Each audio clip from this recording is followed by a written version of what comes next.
అనంత కరుణామయుడు, అపార కృపాశీలుడు అయిన అల్లాహ్ పేరుతో ప్రారంభిస్తున్నాను. ఆయత్ నంబర్ 260.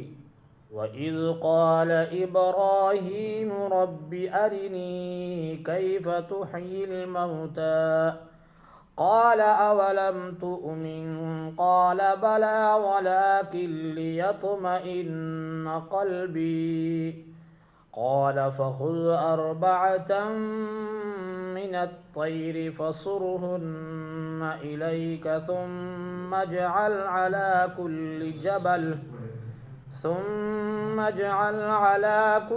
جبل منهن جزءا ثم ادعهن يأتينك سعيا واعلم أن الله عزيز حكيم. ఆయత్ నెంబర్ 260. మరొక సంఘటన. ఓ ప్రభు, నీవు మృతులను ఎలా బ్రతికిస్తావో కాస్త నాకు చూపవా అని ఇబ్రాహీం అలైహిస్సలాం విన్నవించుకున్నప్పుడు, నీకు నమ్మకం లేదా అని దేవుని తరపున సెలవియ్యబడింది. ఎందుకు లేదు? నాకు పూర్తి నమ్మకం ఉంది, కాకపోతే ఆత్మతృప్తికై ఇలా అడిగాను అని అతను అన్నాడు. అప్పుడు అల్లా, 4 పక్షులను తీసుకో, వాటిని మచ్చిక చేసుకో, వాటిని కోసి ముక్క ముక్కలుగా చెయ్యి, తరువాత ఒక్కో పర్వతంపై దానిని ఒక్కో మాంస ముక్కను ఉంచు, ఆ పైన వాటిని పిలువు, అవి నీ వద్దకు పరిగెత్తుకుంటూ వస్తాయి. అల్లా సర్వశక్తిమంతుడు, వివేకవంతుడన్న సంగతి బాగా తెలుసుకో అని అన్నాడు. మృతులను బ్రతికించడానికి సంబంధించిన ఇంకొక సంఘటన ఇది. ఏక దైవోపాసనలో ఎంతో నికార్సైన దైవ ప్రవక్త హజ్రత్ ఇబ్రాహీం అలైహిస్సలాం కోరికపై ఆయన ఆత్మతృప్తి కోసం ఈ దృశ్యం చూపబడింది. ఇంతకీ ఆ 4 పక్షులు ఏవేవి? ఖురాన్ వ్యాఖ్యాతులు అనేక పేర్లు ప్రస్తావించారు. ఆ పేర్ల నిర్ధారణ వల్ల కలిగే ప్రయోజనం ఏమీ లేదు. అందుకే అల్లా కూడా వాటి పేర్లను తెలపలేదు. అయితే అవి వేరువేరు జాతులకు చెందిన పక్షులు. దైవాదేశానుసారం ఇబ్రాహీం అలైహిస్సలాం 4 పక్షులను సేకరించి వాటిని మచ్చిక చేసుకున్నారు. మచ్చిక చేసుకోవడానికి కారణం తరువాత ఆ పక్షులను సరిగ్గా గుర్తుపట్టాలన్నదే. వాటిని కోసిన పిదప వాటి భాగాలను 4 కొండలపై ఉంచారాయన. వాటిని పిలవగానే అవి పరిగెత్తుకుంటూ ఆయన వద్దకు వచ్చాయి. ఫసురుహున్న ఇలైకకు ఒక అనువాదం అమిల్ హున్న అని చేయడం జరిగింది. అమిల్ హున్న అంటే వాటిని మచ్చిక చేసుకో అని అర్థం. ఆ విధంగా మచ్చిక చేసుకోవడం మూలంగా అవి తిరిగి బ్రతికిన తర్వాత సులభంగా వాటిని గుర్తుపట్టవచ్చు. అప్పుడు ఈ పక్షులు నీవు మచ్చిక చేసుకున్నవేనని నీకు బాగా నమ్మకం కలుగుతుంది. ఇక వాటిని గురించి నీకు ఎలాంటి అనుమానాలు ఉండవు అని దాని భావం. ఈ భావం కనుక తీసుకుంటే ఫసురుహున్న తర్వాత సుమ్మ ఖత్తీహున్న అనంతరం వాటిని ముక్కలు ముక్కలుగా కోయి అనే మాట మార్జితము అంటే మహ్జూఫ్గా ఉన్నట్లు భావించవలసి ఉంటుంది. అయితే ఫసురుహున్న అనే పదానికి ఖత్తిహున్న అంటే ముక్కలు ముక్కలుగా కోయి అనే మరొక అర్థం కూడా చెప్పబడింది. ఈ అర్థాన్ని తీసుకుంటే ఇక ఏ సమస్య ఉండదు. ఫసురుహున్న తరువాత ఏ పదము మార్జితం అంటే మహజూఫ్గా ఉన్నట్లు భావించనవసరం లేదు. విషయం దానంతట అదే సుబోధకం అవుతుంది. మొత్తానికి ఈ పదాల భావం ఏమిటంటే, ఆ పక్షులను ముక్కలు ముక్కలుగా కోసి వాటన్నిటినీ కలిపి వేరువేరు కొండలపై వాటి ముక్కలు ఉంచి ఆ తరువాత వాటిని పిలిస్తే అవి బ్రతికి మళ్ళీ నీ వద్దకు వచ్చేస్తాయి. అలాగే జరిగింది కూడా. కానీ దైవ ప్రవక్త సహచరుల ఈ వారి శిష్యులు అంటే తాబియన్లు వ్యాఖ్యానానికి సల్ఫ్ విధానానికి ఏమాత్రము విలువ ఇవ్వని సాంప్రదాయం. ఆధునిక సోకాళ్ళు వ్యాఖ్యాతలు కొందరు ఫసురుహున్న అనే పదాన్ని కేవలం మచ్చిక చేసుకో అని మాత్రమే అనువదించారు. పక్షులు ముక్కలు చేయబడటం, ఆ ముక్కలను వేరువేరు కొండలపై ఉంచగా అవి అల్లా మహిమతో కలిసి మళ్ళీ యథాతథంగా పక్షులుగా మారడం, ఈ విషయాలు వారు అంగీకరించలేదు. వారి ఈ అభిమతం సరైంది కాదు. వారి అభిప్రాయం మూలంగా ఈ సంఘటనకు గల మహిమోన్నత్యాలు తగ్గిపోతున్నాయి. వారు చెప్పిన అర్థం ప్రకారం అయితే అసలు ఈ సంఘటనను ఇక్కడ పొందుపరచవలసిన అవసరం ఏముంటుంది చెప్పండి? మృతులను బ్రతికించి చూపమని ఇబ్రాహీం అలైహిస్సలాం ప్రవక్త అడిగిన ప్రశ్న యథాతథంగా మిగిలిపోదు.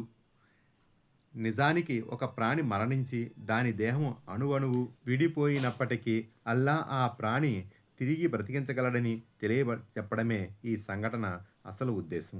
ఒక హదీస్లో మహాప్రవక్త ముహమ్మద్ సల్లల్లాహు అలైహిస్సలాం హజరత్ ఇబ్రహీం అలైహిస్సలాం గారి ఈ సంఘటన ప్రస్తావిస్తూ ఇలా అన్నారు: మేము సంఖ విషయంలో ఇబ్రహీం అలైహిస్సలాం కన్నా ఎక్కువ హక్కుదారులం. సహీ బుఖారీ కితాబుల్ తఫ్సీర్. ఇబ్రహీం అలైహిస్సలాం శంకించారు అని దీని భావం ఎంత మాత్రమూ కాదు. పైగా ఆయన శంకించారనే దాన్ని ఇది త్రోసిపుచ్చుతోంది. మృతులను తిరిగి బతికించే విషయాన్ని ఇబ్రహీం అలైహిస్సలాం శంకించలేదు. ఒకవేళ ఆయనే గనక శంకించి ఉంటే అలాంటి శంకను వెలుబుచ్చడానికి ఆయన కన్నా మేమే ఎక్కువ హక్కుదారులము అని దీని భావం. మరిన్ని వివరాలకే ఫతహుల్ హదీస్లో సౌఖాని రహమతుల్లా అలై వ్యాఖ్యను చూడండి. Ayat number 261. مثل الذين ينفقون أموالهم في سبيل الله كمثل حبة أنبتت 7 سنابل في كل سنبلة 100 حبة والله يضاعف لمن يشاء والله واسع عليم. ఆయత్ నెంబర్ 261. అల్లాహ్ మార్గంలో తమ ధనాన్ని ఖర్చు చేసేవారి ఉపమానం ఇలా ఉంటుంది. ఒక విత్తనాన్ని నాటగా అది మొలకెత్తి అందులో నుంచి 7 వెన్నులు పుట్టుకు వస్తాయి. ప్రతి వెన్నులోనూ 100 గింజలు ఉంటాయి. ఇదే విధంగా అల్లాహ్ తాను కోరిన వారికి సమృద్ధి వసగుతాడు. అల్లాహ్ పుష్కలంగా ప్రసాదించేవాడు, ప్రతిదీ తెలిసినవాడు. దైవ మార్గంలో ఖర్చు చేయడం వల్ల లభించే పుణ్యాన్ని వివరించడానికి ఈ ఉపమానం ఇవ్వబడింది. ఇక్కడ దైవ మార్గంలో ఖర్చుకు జిహాద్ కోసం పెట్టే ఖర్చు అని అర్థం తీసుకున్నట్లయితే, జిహాద్ కోసం చేసే ఖర్చుకు ఆయతులో చెప్పబడినంత పుణ్యం లభిస్తుంది అన్న అర్థం వస్తుంది. ఒకవేళ ఈ దైవ మార్గంలో ఖర్చును అన్ని రకాల సత్కార్యాల కోసం చేయబడే ఖర్చుగా తలపోసినట్లయితే, అప్పుడు ఆయతులో చెప్పబడిన పుణ్యం షరియత్ పరమైన విధుల కోసం చేసే ఖర్చు సఫహాత్కు, అలాగే దైవ మార్గంలో స్వచ్ఛందంగా చేసే ఖర్చు సదకాతే నాఫిలాకు లభిస్తుందన్న అర్థం వస్తుంది. మరి ఒక సత్కార్యానికి 10 రెట్లు పుణ్యం లభిస్తుందన్న మాట అర్థం ఏమిటి అన్న సందేహం ఈ సందర్భంగా కలగవచ్చు. దానికి సమాధానం ఏమిటంటే, ఖర్చుతో నిమిత్తం లేని ఇతర సత్కార్యాలు అల అసనతు బి అసరి సాలిహా, ఒక సత్కార్యానికి 10 రెట్లు పుణ్యం లభిస్తుంది అన్న ఆదేశం క్రిందికి వస్తాయి.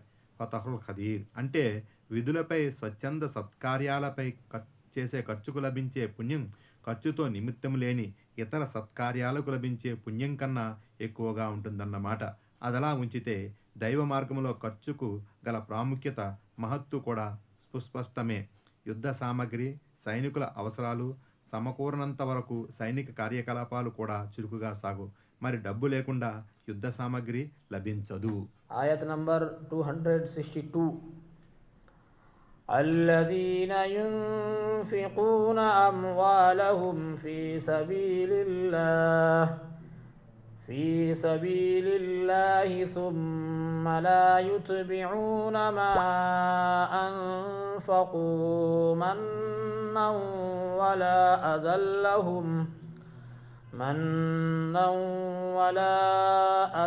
لهم أجرهم عند ربهم ولا خوف عليهم ولا هم يحزنون. ఆయత్ నంబర్ 262. ఎవరైతే దైవ మార్గంలో తమ ధనాన్ని ఖర్చు చేసిన తరువాత తమ దాతృత్వాన్ని మాటి మాటికి చాటుతూ ఉండకుండా, గ్రహీతుల మనస్సును నొప్పించకుండా జాగ్రత్త పడతారో వారి ప్రతిఫలం వారి ప్రభువు వద్ద ఉంటుంది. వారికి ఎలాంటి భీతి కానీ దుఃఖం కానీ ఉండదు. మరి దైవ మార్గంలో ఖర్చు పెట్టిన ప్రతి ఒక్కరికి ఈ మహత్పూరక స్థాయి ప్రాప్తించదు. ఆ పెట్టే ఖర్చులో చిత్తశుద్ధి ఉండాలి. గ్రహీత మనసును గాయపరచకుండా ఉండాలి. ఎవరికైనా ఉపకారం చేసి ఏదో ఒక సందర్భంలో దెప్పి పొడిచినట్లయితే పేదవాని మనసు చివుక్కుమంటుంది. ఈ చేష్ట కూడా ఒక నేరమే. మహాప్రవక్త సల్లల్లాహు అలైహి వసల్లం ఇలా ప్రబోధించారు: ప్రళయ దినాన అల్లాహ్ 3 వ్యక్తులతో మాట్లాడడు. వారిలో ఒకడు ఉపకారాన్ని ఎంచేవాడు. ముస్లిం కితాబుల్ ఈమాన్.